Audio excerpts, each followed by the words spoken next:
আপনি জানেন কি আপনার চারপাশে এমন সব ব্যাকটেরিয়া ঘুরে বেড়াচ্ছে যেগুলোকে কোনো ধরনের অ্যান্টিবায়োটিক প্রয়োগ করেও মারা যাচ্ছে না।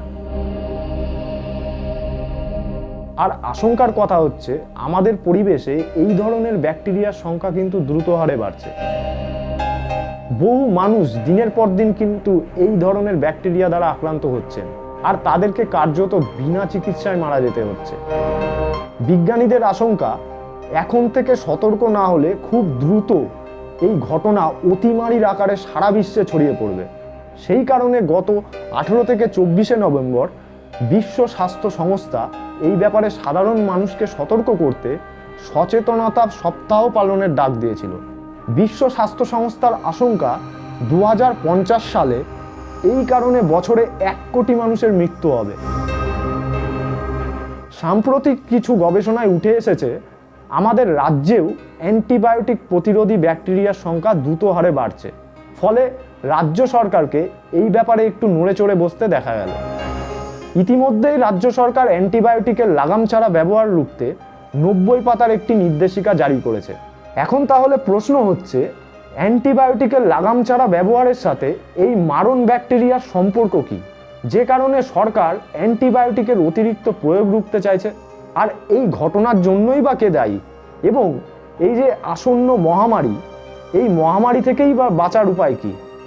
এইসব গুরুত্বপূর্ণ প্রশ্নের উত্তর খুঁজতেই আমরা পৌঁছে গেছি ডাক্তার সুপ্রতিম নন্দী মহাশয়ের কাছে। শুনে নেওয়া যাক তিনি কি বলছেন। আমার প্রথম প্রশ্ন আপনার কাছে যে এই যে অ্যান্টিবায়োটিক রেজিস্ট্যান্সটা কী, এবং দ্বিতীয় প্রশ্ন হচ্ছে যে এটার ভয়াবহতা কী এবং এটা কিভাবে হতে পারে। অ্যান্টিবায়োটিক রেজিস্ট্যান্স কথাটার মধ্যেই এর উত্তরটা আছে যে অ্যান্টিবায়োটিক বিষয়টা কি। অ্যান্টিবায়োটিক বিষয় হচ্ছে এটা এক ধরনের অ্যান্টিমাইক্রোবিয়াল এজেন্ট যেটা ব্যাকটেরিয়ার বিরুদ্ধে কাজ করে। তো কোনো ব্যক্তির যদি কোনো ব্যাকটেরিয়া ঘটিত কোনো ইনফেকশন শরীরে হয়, তাহলে তাকে আটকানোর জন্য, তার থেকে তার রোগ নিরাময়ের জন্য অ্যান্টিবায়োটিক ব্যবহার করা হয়। এখন এই অ্যান্টিবায়োটিকগুলো কোনো একটা নির্দিষ্ট জীবাণু মানে এখানে ব্যাকটেরিয়া বলছি, সেই ব্যাকটেরিয়াকে মারতে পারে, সেই ব্যাকটেরিয়াকে ধ্বংস করতে পারে এবং রোগ সুস্থর দিকে এগিয়ে নিয়ে যায়। কিন্তু যদি দেখা যায় যে কোনো অ্যান্টিবায়োটিক অকারণে বেশি দিন ধরে ব্যবহৃত হয়েছে বা অকারণে কম দিন ধরে ব্যবহার করা হয়েছে, বা হচ্ছে যে যখন প্রয়োজন ছিল না অ্যান্টিবায়োটিকের তখনও অকারণ অ্যান্টিবায়োটিক দিয়ে দেওয়া হয়েছে, তাহলে এই সমস্ত ক্ষেত্রে যদি দেখা যায় তাহলে এই যে সমস্ত ব্যাকটেরিয়ার কথা বললাম, এরা কিন্তু মানুষের অনেক আগে যেহেতু পৃথিবীতে বিবর্তনের মাধ্যমে এসছে, তাহলে তাদের হচ্ছে যে কোনো ধরনের প্রতিকূল পরিস্থিতিতে বেঁচে থাকার বা সেটা প্রতিহত করার ক্ষমতা কিন্তু ইন জেনারেল যারা ডেভেলপড প্রাণী মানে মানুষ বা আরও তাদের থেকে বেশি। সুতরাং অ্যান্টিবায়োটিক যদি অকারণ ব্যবহার করা হয় বা যেগুলো বললাম সেভাবে ব্যবহার করা হয়, তাহলে দেখা যাচ্ছে ওই একই অ্যান্টিবায়োটিক পরবর্তী ক্ষেত্রে সেই কীটাণু বা জীবাণু বা সেই ব্যাকটেরিয়ার বিরুদ্ধে কিন্তু কাজ করছে না, এবং তারা সেই অ্যান্টিবায়োটিককে বিভিন্নভাবে প্রতিহত করতে পারছে। এটাই হচ্ছে এক কথায় অ্যান্টিবায়োটিক রেজিস্ট্যান্স। অর্থাৎ অ্যান্টিবায়োটিক দিয়ে যে জীবাণু ধ্বংস হয়ে যাওয়ার কথা ছিল, যে ব্যাকটেরিয়া ধ্বংস হয়ে কথা, তারা কিন্তু মারা যাচ্ছে না। যেখানে কোনো ব্যাকটেরিয়া ঘটিত ইনফেকশনই নয়, সে কারণে অকারণ অ্যান্টিবায়োটিক যখন ব্যবহার করা হচ্ছে, তখন যে ব্যাকটেরিয়াগুলো শরীরে রয়েছে সেই ব্যাকটেরিয়াগুলো মানে স্বাভাবিকভাবেই তার বিরুদ্ধে তখনও ইনফেকশন করেনি, কিন্তু তার বিরুদ্ধে একটা রেজিস্ট্যান্স তৈরি করার সময় পাচ্ছে। আবার যদি কোনো দেখা যায় যে কোনো ক্ষেত্রে অ্যান্টিবায়োটিক ব্যবহার করা হলো, ডোজটা হচ্ছে মানে যত ডোজে দেওয়া উচিত ছিল তার চেয়ে অকারণ অধিকাংশ ডোজ বা অকারণ খুবই কম ডোজ, এই দুটোই মারাত্মক, সেই ডোজে যখন ব্যবহার করা হচ্ছে তখন দেখা যাচ্ছে যে নির্দিষ্ট কিছু ব্যাকটেরিয়া তার বিরুদ্ধে রেজিস্ট্যান্স ডেভেলপ করছে। আবার অনেক সময় দেখা যাচ্ছে যে যতদিন ধরে ব্যবহার করা উচিত ছিল, নির্দিষ্ট গাইডলাইন অনুযায়ী নির্দিষ্ট ইনফেকশানে যতদিন ধরে ব্যবহার করা উচিত ছিল তার চেয়ে কম দিন, অথবা অকারণে তার চেয়ে দীর্ঘদিন, অধিকাংশ দিন ধরে যখন অ্যান্টিবায়োটিক ব্যবহার করা হচ্ছে, এক কথায় যদি ইংরেজিতে বলতে হয় ইররেশনাল ইউজ অফ অ্যান্টিবায়োটিক্স, এটাই কিন্তু ঘুরে ফিরে অ্যান্টিবায়োটিক রেজিস্ট্যান্সের জন্ম দিচ্ছে। এবং এর ভয়াবহতা কিন্তু মারাত্মক। এই অর্থে ভয়াবহতা মারাত্মক কেননা ব্যাকটেরিয়া ঘটিত ইনফেকশান শুধু আমাদের আজকের এইরকম ডেভেলপড দেশ, ডেভেলপিং কান্ট্রি বলে যারা পরিচিত, ভারত বলুন, পাকিস্তান বলুন, বাংলাদেশ বা তৎসংলগ্ন এই সাউথ ইস্ট এশিয়ার দেশগুলো, এটাতে শুধু নয়, এমনকি এটা ডেভেলপড কান্ট্রি যারা ইউরোপ আমেরিকার দেশেও কিন্তু আজকে ইনফেকশান একটা ভয়াবহভাবে থাবা মারছে। এবং সেক্ষেত্রে যদি দেখা যায় যে যাদের ইনফেকশন হওয়ার সম্ভাবনা বেশি, ব্যাকটেরিয়া ঘটিত ইনফেকশন হওয়ার সম্ভাবনা বেশি, সেক্ষেত্রে যদি হাতে তাই সেই ইনফেকশন থেকে তাকে সুস্থ করার জন্য কোনো অ্যান্টিবায়োটিকই না থাকে, সব অ্যান্টিবায়োটিকের রেজিস্ট্যান্স হয়ে যায়, তাহলে কিন্তু আমরা মানব সভ্যতার একটা অংশ কিন্তু ধীরে ধীরে ধ্বংসের পথে এগিয়ে যাবে। তার কারণ হচ্ছে বর্তমান যুগে এই প্যানড্রাগ রেজিস্ট্যান্ট অর্গানিজম, মানে কোনো ওষুধেই কাজ করবে না। আজকে যেমন ভারতবর্ষে প্যানড্রাগ রেজিস্ট্যান্ট টিউবারকুলোসিস পাওয়া যাচ্ছে এবং তাতে মৃত্যু হার 100%, তেমনি প্যানড্রাগ রেজিস্ট্যান্স, হ্যাঁ, এটা মানে ক্রিটিক্যাল ইনফেকশন, সিউডোমোনাস, অ্যাসিনোটোব্যাক্টার, এরকম আমি কতগুলো উদাহরণ বললাম। এইরকম ব্যাকটেরিয়া কিন্তু এখন অলরেডি তৈরি হয়ে গেছে সমাজে, এবং এটা ওই অ্যান্টিবায়োটিক ইরেশনালভাবে ইউজ করার জন্যেই। এখন এইটা যদি ধীরে ধীরে বাড়তেই থাকে, তাহলে কিন্তু ধীরে ধীরে প্রায় সমস্ত ধরনের ব্যাকটেরিয়াই রেজিস্ট্যান্স হওয়ার দিকে এগোবে, এবং আমাদের হাতে নতুন করে অ্যান্টিবায়োটিক কিছু থাকবে না যেগুলো দিয়ে আমরা রোগীকে সুস্থ করতে পারবো। আর মানব সভ্যতা একটা ধ্বংসের সম্মুখীন দিকে যাচ্ছে, এরকম একটা অবস্থা হতে পারে। অনেকে বলছেন যে এখন কৃষিক্ষেত্রে, পোলট্রিতে, মাছে প্রচুর পরিমাণে অ্যান্টিবায়োটিক ইউজ করে, সেটা আমাদের শরীরে চলে আসছে, এরকম একটা ব্যাপার। সেটা আমাদের শরীরে বা যেসব প্রতিরোধী ব্যাকটেরিয়াগুলো, অ্যান্টিবায়োটিক প্রতিরোধী ব্যাকটেরিয়াগুলো জন্ম নিচ্ছে তার মধ্যে, সেগুলো কোনো কারণে আমাদের শরীরে, এটা কি যুক্তিসঙ্গত? মানে ব্যাকটেরিয়া যদি ফুটিয়ে খাওয়া হয়, সেদ্ধ করে খাওয়া হয় কোনো খাবার, বিশেষ করে মাংস, মাছ, এগুলো, তাহলে সাধারণভাবে সেখানে কোনো ব্যাকটেরিয়া বেঁচে থাকে না। একমাত্র ব্যাকটেরিয়া স্পোর কিছু ক্ষেত্রে বেঁচে থাকতে পারে, কিন্তু সেটাও খুব রেয়ার ফেনোমেনন। কিন্তু কৃষিক্ষেত্রে যদি ব্যবহার করা হয়, যদি শাকসবজি, বিশেষত শশা, এই জাতীয় জিনিস যদি আমরা যেগুলো সেদ্ধ করে সাধারণভাবে খাই না, তো তার মাধ্যমে কিন্তু অ্যান্টিবায়োটিকটাও যেভাবে শরীরে ঢুকছে, আবার তার বিরুদ্ধে রেজিস্ট্যান্স তৈরি করা ব্যাকটেরিয়া সেই অ্যান্টিবায়োটিক অকারণ ব্যবহার করার জন্যে, সেটাও কিন্তু একই রকমভাবে ঢুকে যাওয়ার সম্ভাবনা থাকে। আবার শুধু খাদ্য দিয়ে ঢুকে যাচ্ছে এটাই মূল সমস্যা নয়। যেটা মূল সমস্যা সেটা হচ্ছে যে এই যে ব্যবহার কৃষিক্ষেত্রে হয়েছে, বা এই পোলট্রি মানে মাংসর শিল্পে, এই ক্ষেত্রে, মাছের ক্ষেত্রে এগুলো হয়েছে, এটা কিন্তু অকারণ ব্যবহার। এটা ব্যবহার করা হয়েছে অতি কম সময়ে আরও বেশি বেশি করে মাছ বা পোলট্রি উৎপাদনের জন্য, এবং এটার কিন্তু বৈজ্ঞানিক নীতি না মেনেই এটা করা হয়েছে কেবলমাত্র ব্যবসায়িক স্বার্থের দিকে। তাহলে এই যে অ্যান্টিবায়োটিকটা মানুষের ক্ষেত্রেও যেরকমভাবে সত্য, আবার অন্য প্রাণীর ক্ষেত্রেও যদি অ্যান্টিবায়োটিকটা অকারণভাবে ব্যবহার করা হয়, তাহলে সেই প্রাণীর শরীরেও একটা মানে ওই অ্যান্টিবায়োটিক রেজিস্ট্যান্ট জীবাণু বা ব্যাকটেরিয়া গড়ে উঠবে, এবং সেটা রেজিস্ট্যান্ট হবে, এবং সেটা তো ওই প্রাণীর শুধু খাওয়ার মাধ্যমে নয়, সেটা তো পরিবেশে ছড়াবে।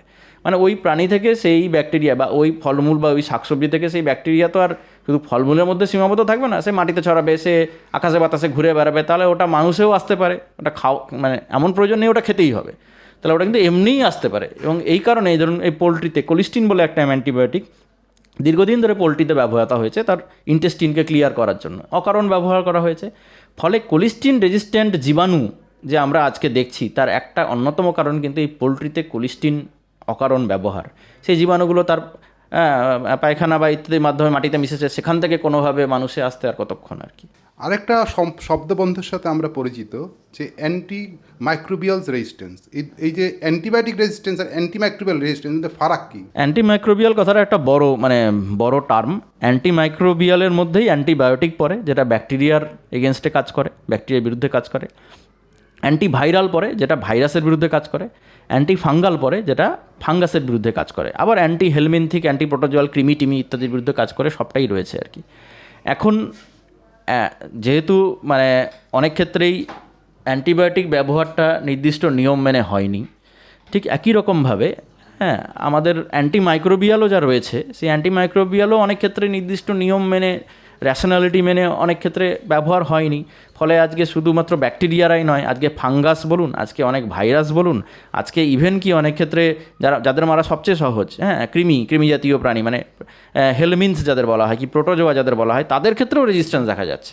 তার কারণ নির্দিষ্ট নিয়ম বা চিকিৎসা বিজ্ঞানের যে নিয়ম, সেই নিয়ম মেনে অ্যান্টিমাইক্রোবিয়াল সেটা ব্যবহার করা হয়নি আর কি।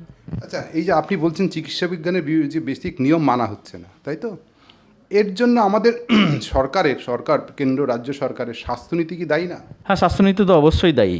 তার কারণ আমি যদি এখনও তুলনা করি আজকে ইউরোপ আমেরিকার যে মানে ডেভেলপড কান্ট্রির সঙ্গে, সেখানকার যে স্বাস্থ্যনীতির সঙ্গে, তাহলে এখানকার একটা তো এখানকার যে সরকারি স্বাস্থ্য ব্যবস্থা, সেটা একটা ভগ্নপ্রায় অবস্থা, কোনো রকমে মানে একরকমভাবে জোড়াতালি দিয়ে চালানোর চেষ্টা করছে। তার মধ্যে মানে পরিকাঠামো এবং পরিষেবা উপযুক্ত পরিমাণে বজায় রেখে চিকিৎসা করাটাই খুবই কঠিন। তাহলে সেটা একটা অন্যতম কারণ। দ্বিতীয়ত হচ্ছে যে অ্যান্টিবায়োটিক নিয়ে সরকারের বা অ্যান্টিবায়োটিকের ব্যবহার নির্দিষ্ট রাখতে বা সীমাবদ্ধ রাখতে সরকারের নির্দিষ্ট কোনো পলিসি নেই, নির্দিষ্ট কোনো নিয়ম নেই, কোনো আইনও পর্যন্ত করেনি, বা আইন করলেও তার কোনো প্রতিফলন আমরা সমাজে দেখতে পারি না। ফলে আমাদের এখানে অ্যান্টিবায়োটিকটা মানে ওভার দি কাউন্টার পাওয়া যায়। মানে আমি চাইলেই গিয়ে আজকে অ্যাজিথ্রোমাইসিন গিয়ে চাইলে আমি অ্যামক্সিক্ল্যাব আমি নিতে পারি উইদাউট এনি প্রেসক্রিপশন ছাড়াই আমরা কিন্তু পাই। সুতরাং সাধারণ মানুষও এখন এই একটা ভুল ধারণা থেকে তারাও কিন্তু মুড়িমুরগির মতো অনেকে অ্যান্টিবায়োটিক খাচ্ছে। তা এটা একটা কারণ, এখানে সরকার এই জায়গাটা রেস্ট্রিক্ট চাইলেই করতে পারে। আবার ডাক্তারদেরও অ্যান্টিবায়োটিক ব্যবহার করার ক্ষেত্রে সরকারের নির্দিষ্ট গাইডলাইন তৈরি করা উচিত, এবং সেই গাইডলাইন ডাক্তাররা মেনে চলছে কি না। কেউ যদি মেনে না চলে তাহলে তাকে তার কারণ দর্শানো, শোকজ করা, প্রয়োজন অনুযায়ী ব্যবস্থা নেওয়া, এটা কিন্তু সরকারের অনেক আগেই করা উচিত ছিল। তাহলে এটাও সরকার করেনি। 4 নম্বর হচ্ছে যে ফার্মাসিউটিক্যাল কোম্পানি, এই ফার্মাসিউটিক্যাল কোম্পানিগুলোকেই সরকারের কিন্তু সীমাবদ্ধ করা উচিত ছিল যে তারা কোথায় কীভাবে অ্যান্টিবায়োটিকটা কোন দোকানের ক্ষেত্রে দিতে, মানে ওই একই রকমভাবে যে ওভার দি কাউন্টার কোনো কিছু ব্যবহার করা হবে না। আজকে ফার্মাসিউটিক্যাল কোম্পানিগুলো সম্পূর্ণ ইররাশনাল অ্যান্টিবায়োটিকের কম্বিনেশন বানাচ্ছে, এটার সঙ্গে ওইটার মিশিয়ে একটা অ্যান্টিবায়োটিকের কম্বিনেশন তৈরি করে দিচ্ছে, 3টে অ্যান্টিবায়োটিকের কম্বিনেশন একসঙ্গে বানিয়ে একটা অ্যান্টিবায়োটিকের কম্বিনেশন তৈরি করে দিচ্ছে, যেগুলো কোনো গাইডলাইনে নেই। এই সমস্ত কিছুই কিন্তু সরকারের দিক থেকে নিয়ন্ত্রণ করা উচিত ছিল, যেটা তারা ফার্মাসিউটিক্যাল কোম্পানিগুলোকে নিয়ন্ত্রণ করেনি। তারা সমস্ত ডাক্তার মানে আমি বলছি রেজিস্টার নন রেজিস্টার সমস্ত ইনক্লুড করেই বলছে যে তাদের অ্যান্টিবায়োটিক ব্যবহার করার ক্ষেত্রে রেস্ট্রিকশান করা এবং সেটাকে মানে সক্রিয়ভাবে কাজ করানোর জন্য যাতে রেস্ট্রিকশন থাকে সেটা দেখা, এটা সরকার দেখেনি। এবং সরকারি হাসপাতালের সার্বিকভাবে পরিকাঠামোর যে উন্নতি করা, যার মাধ্যমে একটা সুস্থ পরিষেবা দেওয়া সম্ভব, তাহলে সেটাও সরকার গড়ে তোলেনি। এই দিক থেকে সরকারের, কেন্দ্র এবং রাজ্য উভয় সরকারের যথেষ্ট পরিমাণে গাফিলতি আছে। কেউ অভিযোগ করেন যে একাংশ ডাক্তারবাবুদের একাংশ এই মানে অ্যান্টিবায়োটিক ব্যবহারের ক্ষেত্রে কোনো রেস্ট্রিকশন মেনটেন করে না, তারা হরবকত বা বিনা প্রয়োজনে দিয়ে দেন। এবং এটা কি তাদের অজ্ঞতা, না এর পিছনে কোনো মাল্টিন্যাশনালদের যে তাদের মুনাফা লোটার যে ওষুধ বিক্রির একটা চক্র আছে সেটার তার ফাঁদে পড়া, কোনটা? আমি যেটা মনে হয় সেটা বেশিরভাগটাই অজ্ঞতাও বলবো না, অজ্ঞতা মানে আমি জানি না, বেশিরভাগটাই জ্ঞানপাপী বলা যেতে পারে। মানে এই অর্থে যে অধিকাংশ ডাক্তাররা যখন তৈরি হচ্ছে, তারা যখন ডাক্তারি শিখছে, পরবর্তীকালে যখন পোস্ট গ্র্যাজুয়েট মাধ্যমে তারাও যখন ডাক্তার হিসেবে গড়ে উঠছে, তখন কিন্তু তত্ত্বগতভাবে তারা পড়ছে যে অ্যান্টিবায়োটিক নির্দিষ্ট ক্ষেত্রে ব্যবহার করা উচিত, নির্দিষ্ট সময় ব্যবহার করা উচিত ইত্যাদি, কিন্তু তত্ত্বগতভাবে পড়ছে, তারা পরীক্ষা সেটা লিখেও আসছে। কিন্তু কার্যক্ষেত্রে সমস্ত ডাক্তার তৈরি হওয়ার মানে যে পদ্ধতিটা রয়েছে, সেই পদ্ধতিটা এতটাই ত্রুটিপূর্ণ আমাদের দেশে, কার্যক্ষেত্রে তারা যখন ইন্টার্নশিপ, হাউসস্টাফশিপ বা তার পরবর্তীকালে যখন প্র্যাকটিসের মধ্যে ঢুকছে, ইত্যাদির মধ্যে ঢুকছে, তখন কিন্তু এই যে র্যাশনালিটিটা মেনে কোথায় অ্যান্টিবায়োটিক দেবো না, কোথায় দেওয়া উচিত নয়, এইটাকে মেনে ট্রিটমেন্ট করার চেষ্টা করা, এইটা কিন্তু এই পদ্ধতিটাই নেই, এই পদ্ধতিটা গড়ে তোলার কোনো চেষ্টা করা হয় না আজকে। ওই জন্য 95% ডাক্তার প্রায় মেডিকেল কলেজে আমি দেখি, যে কোনো রোগী আজকে যদি মেডিকেল কলেজে কোনো ভর্তি হয়, তার একটা চ্যানেল করা থাকলেই তার সে একটা অ্যান্টিবায়োটিক পায়, হয় ট্যাবলেট পায়, না হলে একটা ইঞ্জেকশন অ্যান্টিবায়োটিক পায়, যেগুলো সম্পূর্ণ ভিত্তিহীন।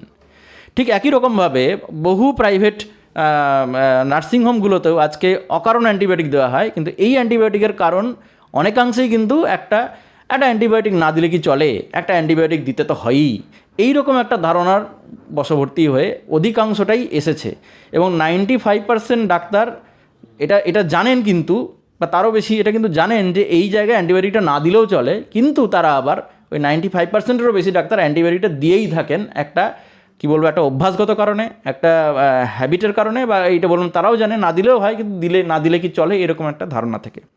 আবার আপনি যেটা বলেছেন সেটাও কিন্তু একটা অংশে আছে, যে একটা অংশে ডাক্তার আমরা জানি শুধু অ্যান্টিবায়োটিক নয়, বহু ওষুধের ক্ষেত্রেই তারা কিন্তু বিভিন্ন ফার্মাসিউটিক্যাল কোম্পানির ক্ষেত্রে বেশ কিছু ক্ষেত্রে একটা উপঢৌকন বা ইত্যাদি বিভিন্ন রকম কিছু নিয়ে থাকেন।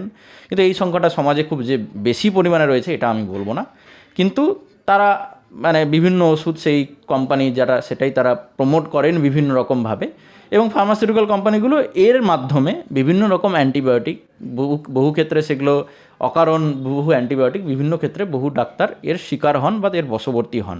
সুতরাং অবশ্যই ফার্মাসিউটিক্যাল কোম্পানিগুলোর মুনাফা তো রয়েছেই, ফার্মাসিউটিক্যাল কোম্পানির লাভের বিষয়ে রয়েছে, কিন্তু মূল যে কারণে অ্যান্টিবায়োটিকগুলো মিসইউজ হচ্ছে সমাজে, সেটা কিন্তু একটা সার্বিকভাবে সচেতন হয়ে প্র্যাকটিস না করার কারণ, মানে এটা যে এখানে অ্যান্টিবায়োটিকটা আমি দেবো না। আর দ্বিতীয় আরেকটা হচ্ছে কনফিডেন্সেরও অভাব রয়েছে, ডাক্তারদের একটা অধিকাংশ কনফিডেন্স, যদি না দিই তারপরে যদি কিছু হয়, সেই যে বিষয় একটা থেকে, বা এই ক্ষেত্রেই অ্যান্টিবায়োটিক দেবো, এই ক্ষেত্রে দেবো না, এই যে পৃথকীকরণটা, এই পৃথকীকরণটাও তারা করতে চাইছেন না বা করছেন না। ফলে এই জায়গায় এই সমস্তটা মিলেই একটা অকারণ অ্যান্টিবায়োটিক ইউজ 95% ক্ষেত্রেই কিন্তু হয়ে থাকে এখন আমাদের দেশে। আমি আরেকটা জিনিস বলছি, ধরুন আমি ব্যক্তিগতভাবে বা যারা সচেতন তারা ধরুন অ্যান্টিবায়োটিক ঠিকমতো ব্যবহার করছে, ঠিক সঠিক টাইমে খাচ্ছে, কিন্তু ব্যাপারটা তো এরকম, তার দ্বারা কি তারা বাঁচবে? কারণ এটা তো একটা সোশ্যাল ফেনোমেনা। হ্যাঁ, এইটা আপনি একটু ব্যাখ্যা করুন। না, শুধু মানে কোনো একজন ডাক্তার বা কোনো একজন রোগী মানে যথাযথ নিয়ম মেনে অ্যান্টিবায়োটিক খাওয়ার মাধ্যমেই সে পরিত্রাণ পাবে না। কারণ অ্যান্টিবায়োটিক যখন ব্যাকটেরিয়া আক্রান্ত হচ্ছেন, তখন তো সে আর ব্যাকটেরিয়া তো আর বুঝে আক্রান্ত করছে না যে ইনি অ্যান্টিবায়োটিকটা বুঝে খেয়েছেন, ইনি না বুঝে খেয়েছেন। তাহলে ব্যাকটেরিয়া, যে রেজিস্ট্যান্ট ব্যাকটেরিয়া বা রেজিস্ট্যান্ট মাইক্রোবস যেটা সমাজে তৈরি হচ্ছে, সার্বিকভাবে অ্যান্টিমাইক্রোবিয়াল মিসইউজ বা ইরেশনাল ইউজের কারণে সেটা কিন্তু সব মানুষকেই সমানভাবে বিভিন্ন রকমভাবে অ্যাফেক্ট করবে, সব মানুষকেই সেটা, কিন্তু কেউ কিন্তু এর থেকে পরিত্রাণ পাবে না। সুতরাং সার্বিকভাবে গোটা সমাজের সচেতনতা, গোটা সমাজের ডাক্তারদের সচেতনতা এবং সেই সচেতনতার ক্রিয়ার মধ্যে প্রকাশ, এবং জনগণেরও এটা সচেতনতা যদি গড়ে না ওঠে, তাহলে কিন্তু কোনো জনগণেরই কোনো অংশই কিন্তু এখান থেকে পরিত্রাণ পাবে না। আমি জনগণের একটা অংশ বলতে ভুলে গেলাম, তাদের মধ্যেও একটা ধারণা আছে যে নির্দিষ্ট কিছু কিছু জিনিস অ্যান্টিবায়োটিক না খেললে সারবে না, এবং এই ধারণার অবশ্যই মূল যে পিছনে যিনি দায়ী তারা ডাক্তাররাই অকারণ অ্যান্টিবায়োটিক দিয়ে দিয়ে তাদের এই অভ্যাসটা করেছেন। কিন্তু জনগণদেরও সচেতনতা হতে হবে যে আমি অকারণ অ্যান্টিবায়োটিক খাবো না। তাহলে প্রশ্ন করা, ডাক্তারকেও প্রশ্ন করা যে এখানে কি অ্যান্টিবায়োটিকটা দরকার ছিল, এটাও কিন্তু তাদের দিক থেকেই করতে হবে। আচ্ছা, এখন রাজ্য সরকার বিশেষ করে বলছে একটা কমিটি গড়ে তুলেছেন, তারা নাকি মানে বিভিন্ন ডিসপেন্সারিতে যে ওষুধ বিক্রি হয় সেইগুলো অ্যান্টিবায়োটিক যাতে বিনা প্রেসক্রিপশনে না হয় তার জন্য চেষ্টা চালাবেন। তো আপনার কি মনে হয় যে এই যে বিভিন্ন ওষুধ কোম্পানিগুলো আছে তাদের বিক্রি কমে যাবে, বা এর সাথে জিনিসটা মানে সরকারের যে ঢিলেঢালা ভাব, এটা কি আদৌ এক্সিকিউট হবে? এটা মানে সরকার হয়তো বলেছে, কিন্তু আমরা তো সরকারের ভূমিকা এতদিন ধরেই দেখছি, এবং এখনও অবধি এটা বলেছে, এটা ঠিকই, WHO যেহেতু বলেছে সেই অর্থে একটা সুরে সুর মিলিয়ে বলতে হয়েছে, এটা ঘটনা, কিন্তু এখনও অবধি কার্যক্ষেত্রে আমরা তার কোনো মানে উদাহরণ চোখের সামনে দেখতে পাচ্ছি না। আর এটা ঘটনা, এটা যদি সত্যিই সরকার করতে চায় তাহলে অবশ্যই স্বাগতম, ওয়েলকাম, এটা জানানোই উচিত। তাহলে অ্যান্টিবায়োটিক ইউজ রেস্ট্রিক্ট করাই উচিত, অন্তত ওভার দি কাউন্টার যে ওষুধটা, কেউ কোনো প্রেসক্রিপশন ছাড়াই আজকে ওষুধ যেভাবে ওষুধের দোকানে গেলেই পায়, সেই over the counter use of যে ওষুধ, এটা করা সহজ নয়, এটা অনেক সময় লাগবে। কিন্তু অন্তত সরকার এটা উদ্যোগ নিক, যারা এরকম বিক্রি করছে তাদেরকে সরকার শাস্তি দিক, এটা সরকার যদি করে খুবই ভালো। কিন্তু ওই যে ফার্মাসিউটিক্যাল কোম্পানিগুলোই আজকে মুনাফার জন্য এটা এটা হওয়াটা আটকাবে, মানে অ্যান্টিবায়োটিক রেস্ট্রিকশনের বিষয়টা ফার্মাসিউটিক্যাল কোম্পানি যারা আটকাবে, তারাই কিন্তু এই সমস্ত সরকারের যারা রাজনৈতিক দল তাদের ভোট বৈতরণী পার করে আর কি বিভিন্নভাবে। সুতরাং যে সরকারই যেরকমভাবেই কথা বলুন না কেন, আমরা এখনও অবধি এটা খুব আশাবাদী নই যে এটা সত্যিকারের কার্যকরী হবে, কিন্তু যদি কার্যকর হয় অত্যন্ত ভালো জিনিস হবে। আমরা যেটা বুঝলাম যে এটা একটা ভয়াবহ জনস্বাস্থ্যের সামনে একটা থ্রেট হিসাবে আসছে, মানে ঝুঁকি হিসাবে আসছে। তো আপনি আমাদের এই ভিডিওর মাধ্যমে মানুষকে আপনি কী বার্তা দেবেন, কীভাবে এর থেকে পরিত্রাণ পেতে পারেন? আমি জনগণের উদ্দেশ্যে যে বার্তাটা দিতে চাই, মানে এর কোনো ডাক্তারদের উদ্দেশ্য নয় এটা, সেটা হচ্ছে যে সমস্ত রোগের চিকিৎসা অ্যান্টিবায়োটিকের মাধ্যমে হয় না। বেশিরভাগ মানে ইভেন পেটেরও ইনফেকশান বা গলারও ইনফেকশান কিন্তু ভাইরাস ঘটিত হয়, যাদের বিরুদ্ধে বেশিরভাগ ক্ষেত্রেই কোনো ওষুধ নেই। এগুলো বেশিরভাগ ক্ষেত্রেই বলা হয় সেলফ লিমিটিং, মানে নিজে থেকেই একটা সময় পরে সারবে। তাহলে এইটা মাথায় রাখা, সমস্ত রোগের ক্ষেত্রেই নিজে থেকে কোনো অ্যান্টিবায়োটিক খাওয়ার উদ্যোগ কখনোই দেখানো উচিত নয়। অবশ্যই কোনো ডাক্তারের পরামর্শ মেনেই অ্যান্টিবায়োটিক খেতে হবে, এবং ওই যে ডাক্তারবাবুকেই আপনি দেখাচ্ছেন সেই ডাক্তারবাবুকেই এই প্রশ্নটা করতে হবে যে এক্ষেত্রে কি অ্যান্টিবায়োটিকটা প্রয়োজন। এই কথাটা কিন্তু ডেভেলপড কান্ট্রিতে প্রত্যেকটি মানুষ অত্যন্তভাবে সচেতন। হ্যাঁ, আমি একটা উদাহরণ দিয়ে বলছি, ফ্রান্সের একজন রোগী একবার ভর্তি হয়েছিলেন কলকাতার এক হাসপাতালে। সে কিন্তু মানে তার ব্যাকটেরিয়া ঘটিত ইনফেকশনে ছিল, তাকে অ্যান্টিবায়োটিক দিতেই হতো, নিউমোনিয়া ছিল। কিন্তু সে যখন ইনফেকশন নিতে যাচ্ছে সে কিন্তু সরাসরি নিয়ে নেয়নি সেটা, 4 থেকে 5 বার তাকে প্রশ্ন করতে হয়েছে, তাকে কনভিন্স করাতে হয়েছে যে এই কারণে আপনার অ্যান্টিবায়োটিকটা প্রয়োজন। তাহলে এরকম সচেতনতা কিন্তু প্রত্যেক জনগণ, ভারতেরও, আমাদের দেশেরও প্রত্যেক জনগণের কিন্তু এটা দেখাতে হবে যে আদৌ যে ডক্টরবাবুও প্রেসক্রিপশন হয়তো করছেন একটা অভ্যাসের বসে, এখানেও অ্যান্টিবায়োটিকটা কতটা প্রয়োজন। তাহলে এটাও কিন্তু সচেতন হতে হবে। এবং যতদিন দিয়েছেন, যদি অ্যান্টিবায়োটিক খেতেই হয়, তাহলে যে ডিউরেশন দিয়েছেন, মানে যে সময় ধরে খাওয়ার কথা বলেছেন, যে ডোজে খাওয়ার কথা বলেছেন, সেই ডোজেই খেতে হবে, সেই সময় ধরেই খেতে হবে। এবং সার্বিকভাবে সমস্ত জনগণ যদি সচেতন না হয়, তাহলে এক দুজনের সচেতনতা দিয়ে কিন্তু সেও এরকম ইনফেকশন থেকে পরিত্রাণ পাবেন না, রেজিস্ট্যান্ট ইনফেকশন থেকে পরিত্রাণ পাবেন না। এটাই আমি বার্তা হিসেবে। ধন্যবাদ আপনাকে।